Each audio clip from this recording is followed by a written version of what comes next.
pessoal, boa noite, tudo bem com vocês? Sexta-feira, dia da nossa aula de saúde coletiva, estamos aprendendo aí bastante sobre saúde pública e a atenção básica. Continuando o nosso assunto, como eu falei para vocês, essa aula é uma aula teórica de assunto contínuo. Nós aprendemos a aula passada sobre o processo de saúde e doença.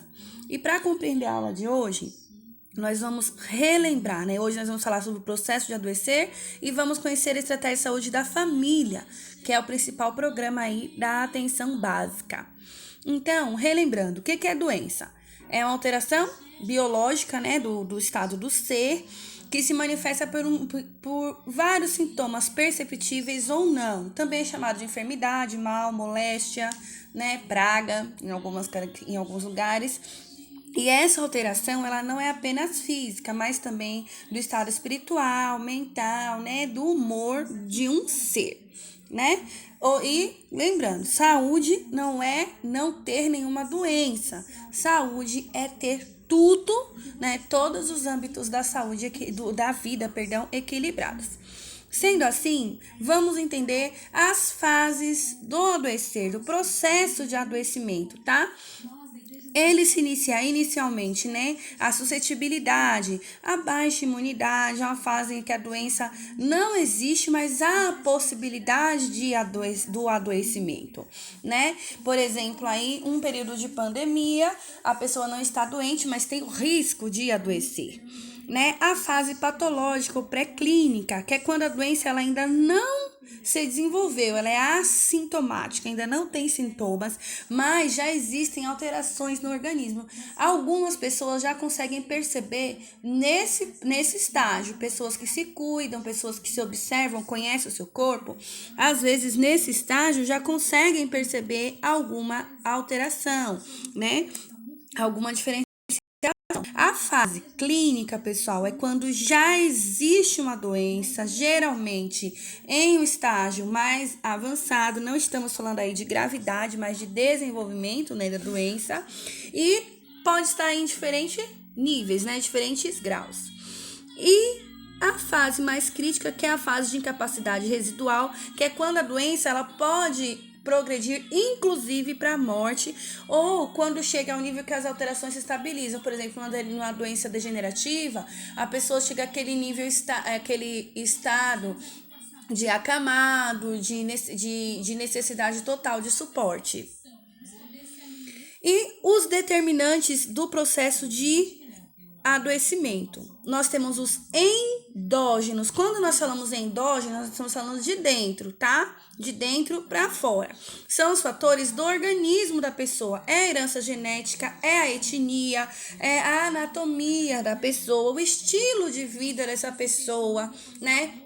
Nós temos um exemplo aí, por exemplo, a hipertensão arterial sistêmica, que é algo genético e que ainda é mais grave em negros, por exemplo. Negros têm uma tendência a cardiopatias maiores, ou, por exemplo, as questões, doenças de pele, que são mais comuns em brancos por questão da melanina. Então, isso é algo genético e vem também de acordo com a etnia, tá?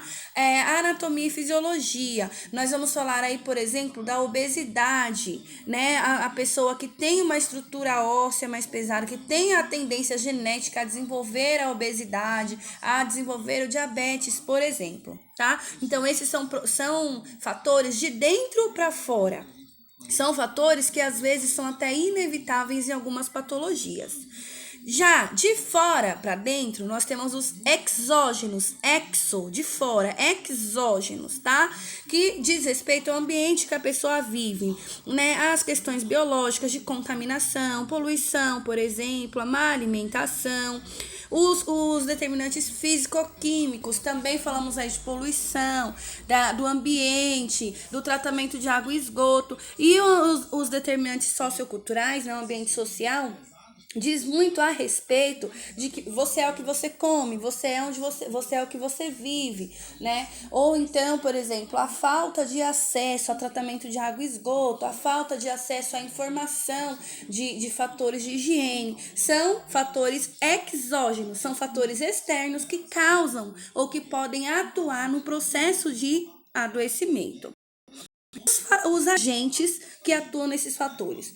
Os biológicos, né, que são bactérias e vírus, os genéticos, que nós temos aí a questão da translocação de cromossomos, aí nós vamos ter o exemplo de síndromes, por exemplo, a síndrome de Down.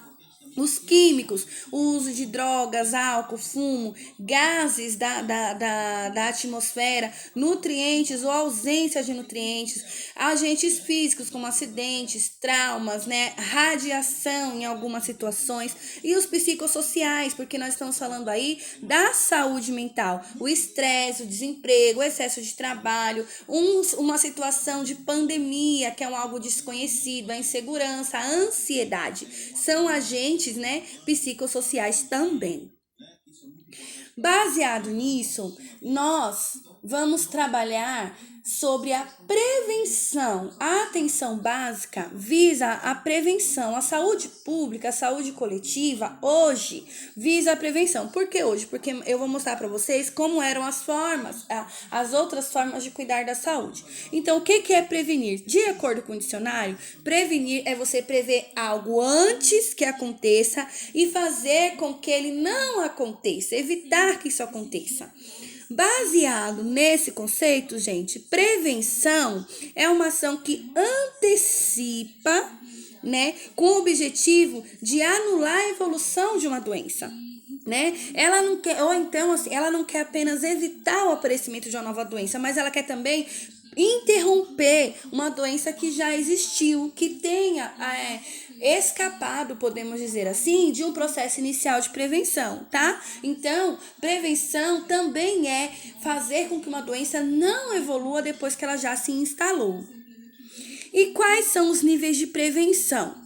Nós temos a prevenção primária, que são ações dirigidas para a manutenção da saúde, para evitar que se desenvolva uma doença.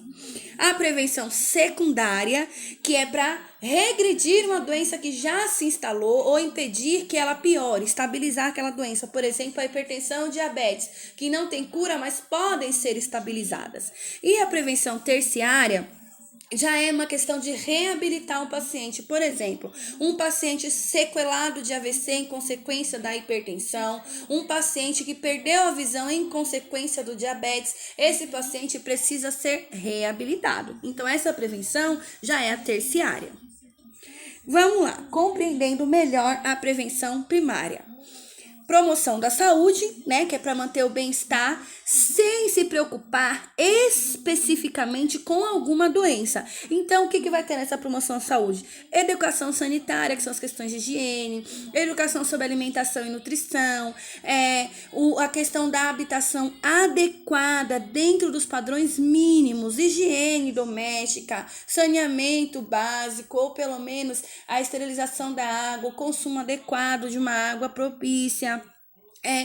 Visa também, e faz parte disso, um emprego e salários adequados, ou até mesmo a possibilidade da pessoa ter acesso a alguma política de ajuda para isso, e visa garantir as condições mínimas de satisfação para que o indivíduo tenha suas necessidades básicas sanadas. E essas necessidades básicas não é só comer, beber, dormir e vestir, mas é também ter um ambiente saudável, familiar, ter um convívio social.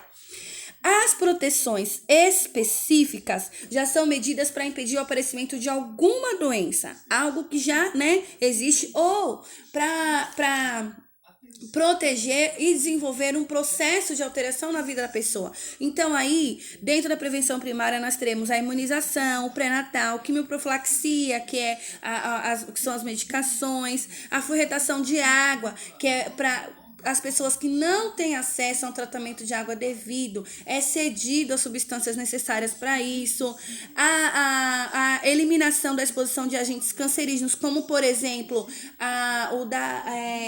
agentes que estão no ambiente, por exemplo, numa caixa d'água, numa telha, por exemplo, e a saúde ocupacional, que visa cuidar da mente da pessoa. Inclusive, aí nós falamos das redes de CAPS e a atenção à saúde mental.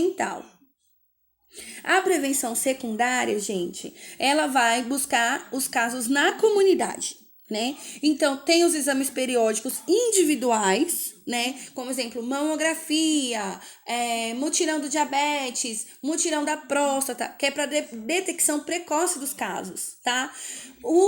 Descobriu, por exemplo, agora nós estamos em período de pandemia, o isolamento para propagar alguma doença, por exemplo, o início do tratamento da tuberculose. A tuberculose, a partir do momento que se iniciou o tratamento de forma correta, ela não transmite mais, mas naqueles primeiros dias a pessoa precisa ter um cuidado para não transmitir, né? E o tratamento para evitar a progressão da doença, fornecer a medicação, sendo possível, para que essa doença ela não se propague. E na prevenção terciária, que é a reabilitação para impedir a incapacidade, o que nós teremos aí? Fisioterapia, terapia ocupacional, cuidando de saúde mental, a busca de empregos para reabilitados, nós falamos aí de dependentes de álcool e drogas, por exemplo, melhores condições de trabalho para deficientes, inclusive com legislação que estimula as empresas a contratar deficientes, a educação para o público aceitar os deficientes também, porque a sociedade precisa integrar essas pessoas, e o fornecimento de próteses e órteses, visando o bem-estar de pessoas com dificuldade de acesso ou deficiência física. E quais são os modelos de atenção em saúde que já existiam e que existe hoje? O modelo médico assistencialista, privatista, que é assim, só pensa na cura naquele momento, predominantemente curativo, que era antigo, né? Era um método antigo. Ele não buscava prevenir, ele buscava só curar depois que já existia uma doença.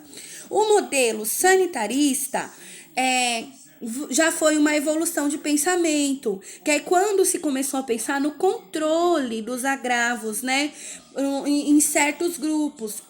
Foi quando se começaram os programas de cuidado e prevenção à tuberculose, hanseníase. Claro, gente, que no começo ações erradas foram tomadas, por exemplo, a criação de manicômios para exclusão, a criação de leprosários, mas a tecnologia e o estudo trouxe uma evolução.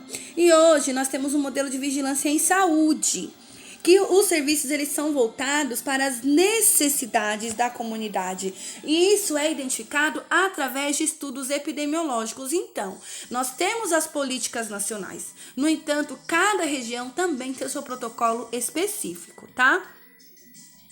E a atenção básica. A Política Nacional de Atenção Básica é um conjunto de ações de saúde no âmbito tanto individual como coletiva, né? E abrange tudo isso: promoção, proteção, prevenção, diagnóstico, tratamento, reabilitação e a manutenção da saúde. Então, tudo isso que nós estamos falando é uma política única que abrange tudo isso. Olha que legal, né? O principal programa da atenção básica é a Estratégia de Saúde da Família, né? Que tem o objetivo de ter um atendimento qualificado e individual, mesmo que comunitário. Ou seja, o atendimento é para todos, mas cada um vai ter a sua demanda específica atendida, voltada para si.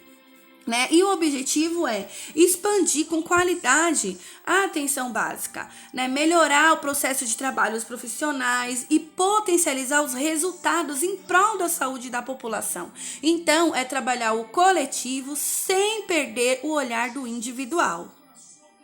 E como que é a estratégia de saúde da família, né? Quais são as funções da estratégia de saúde da família, né? Tem o caráter de substituir a relação antiga e trazer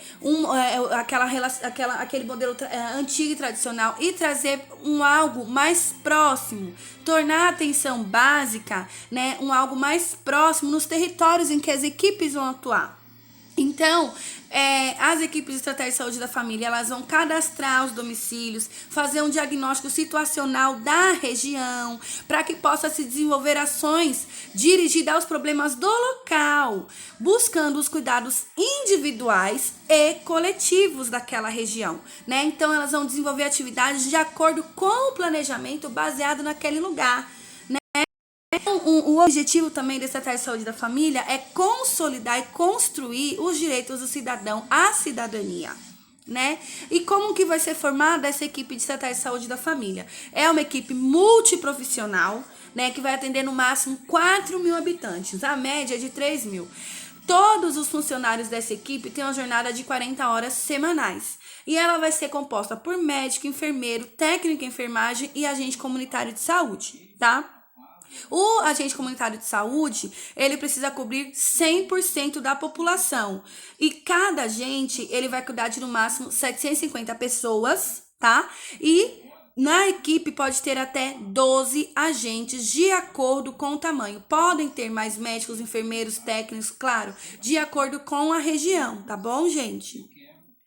Quais serão as funções do técnico dentro da estratégia de saúde da família, que são importantíssimas. O técnico é uma pessoa importantíssima em saúde pública. Eu espero que vocês estejam entendendo o quanto vocês serão essenciais para que as políticas públicas funcionem, né? Então, ele vai participar de todas as ações e procedimentos dentro da unidade e no domicílio quando for necessário, porque a estratégia de saúde da família abrange também atendimento domiciliar, tá? E também em escolas, para fazer reuniões em centros comunitários, tá bom?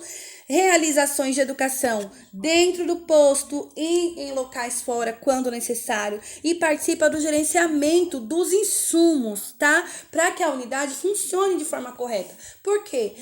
Dependendo do tamanho da unidade, vai ter um técnico para curativo, um técnico para vacina, um técnico para assistente de dentista. Então, cada um deve cuidar dos materiais que trabalha e prover para que aquilo não falte, passando para o seu gestor as suas necessidades. Quais são os programas que são atendidos na atenção básica e na estratégia de saúde da família? A eliminação da hanseníase, o controle da tuberculose, o controle da hipertensão e da diabetes, que é o hiperdia, a eliminação da desnutrição, o Programa Nacional de Imunização, saúde da criança, que é o CD, saúde da mulher e saúde do idoso. E nós vamos estudá-los nas próximas aulas, certinho, galerinha? Essas aqui são as nossas referências de hoje. Dúvidas? Chama no chat. Tô ali esperando vocês. E é claro, continuamos na próxima aula. Um beijinho, até daqui a pouco.